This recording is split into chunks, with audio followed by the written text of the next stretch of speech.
Change pocket গেছে ভাই। এখানে তো গন্ধা সিন হয়ে গেছে ভাই, টোটাল লস হয়ে গেছে ভাই, প্রচুর লস হয়ে গেছে। কত কি খরচা হবে এখন কোনো ঠিক ঠিকানা নেই ভাই।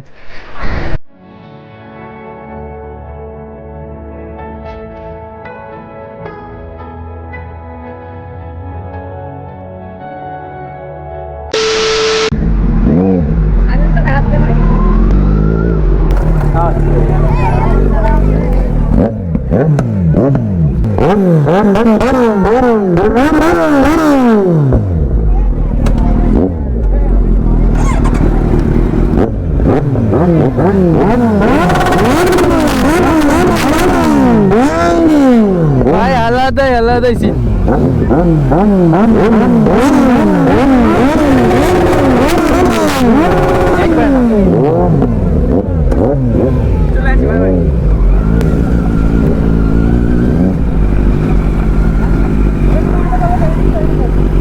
ওই দিক যাবে?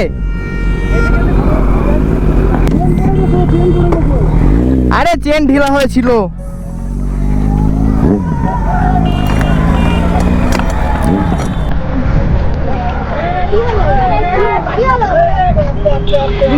আরে চেনটা এত পড়ে গেল কি করে?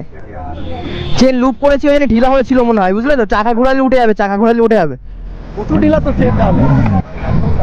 চাকা ঘোরা উঠে যাবে। আলাদাই সিন হয়ে গেছে ভাই এখানে। আরে এই সাইডটা বেঁধে গেছে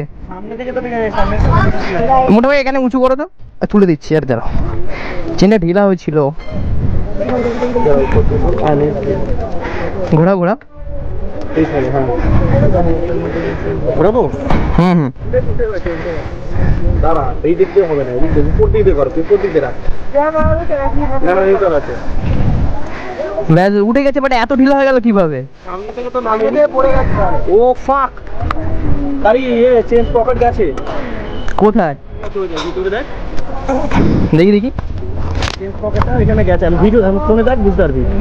বোঝা যাচ্ছে না তোর চেঞ্জ পকেট। আচ্ছা চেঞ্জ পকেট ভেঙে গেছে। আরে यार, জায়গা কি করে পড়বে ভাই? পুরো খাতারনাক ভাই, পুরো খাতারনাক গাড়ি চালাতে না, এবার গাড়ি চালাতে পারবি না।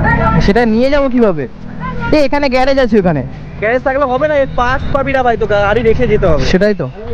নিয়ে যাবে এখন আপাতত গাড়ি সাইড করে সবাই সব সাইড। আরে यार, আলাদাই সিন হয়ে গেছে। গাড়ি লস হয়ে গেছে। মানে এটা ভেঙে গেল কিভাবে? যাবে আস্তে দেখো, আটকে যাবে তো। ব্যাকে নিয়ে আসো, চেনটা খুলে দিতে হবে, চেনটা নামিয়ে দিতে হবে, চেনটা নামাতে হবে।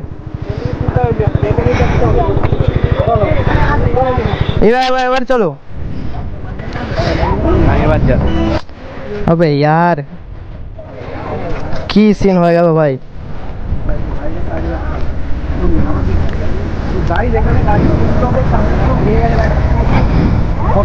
গাড়ি লস হয়ে গেছে। আরে বাইকের পাস থাকে, ওটা ওদের পাস আসবে, তারপরে বাইক চালাবে। আমার গাড়ি আগে সবাই সাইড। তো গাইস কি বলবো ভাই, এখানে আলাদাই সিন হয়ে গেছে।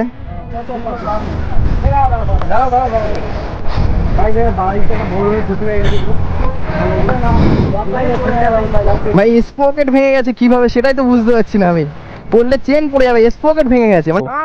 পকেট ভাঙেনি, শোন ইঞ্জিন থেকে যে রডটা, হ্যাঁ ওইটা, হ্যাঁ ওই রডটা ভেঙে গেছে, সেটাই বলছি। এবার মাঝে যে রডটা আসে, ওই রডটা ভেঙে গেছে, স্প্রকেট পুরো ভালো আছে। আচ্ছা হ্যাঁ, বুঝতে পেরেছিস? হুম। মানে পুরো বড় লেভেলের একটা চুনা গেছে ভাই। এখানে তো গন্ধা সিন হয়ে গেছে ভাই, টোটাল লস হয়ে গেছে ভাই, প্রচুর লস হয়ে গেছে। কত কি খরচা হবে এখন কোনো ঠিক ঠিকানা নেই ভাই।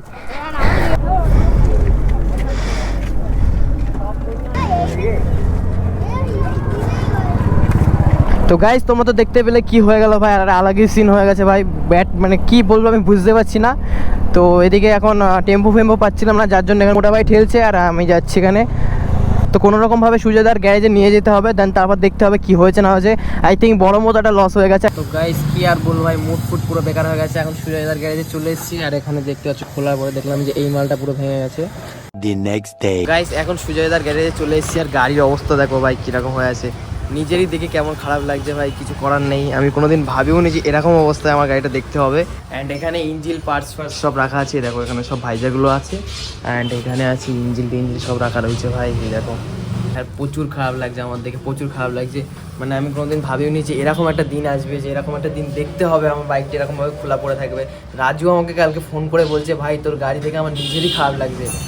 তো আমি ওই জন্য সকালে উঠে চলে এসেছি যে গাড়িটা কেমন অবস্থায় আছে। ঠিক আছে, আমি তো জানতাম না যে ইঞ্জিন ফিঞ্জিন এরকম ফুলে এরকম কিছু হবে। রাজু দেখি কালকে আমাকে ফোন করে বলেছে, দেন তারপর আজকে সকালবেলা চলে এসেছি। আর দেখতেই পেলে গাড়ির অবস্থা কী হয়ে আছে, এই দেখো ভাই, দেখতেই পাচ্ছ। সো কী আর করা যাবে ভাই, কোনোদিন ভাবেও নি যে এমন একটা সিচুয়েশান চলে আসবে ভাই। আচ্ছা এখন একটু বেশি বেশি করে সাপোর্ট করো, যেন এই সিচুয়েশানটা আমি ভালোভাবে হ্যান্ডেল করতে পারি।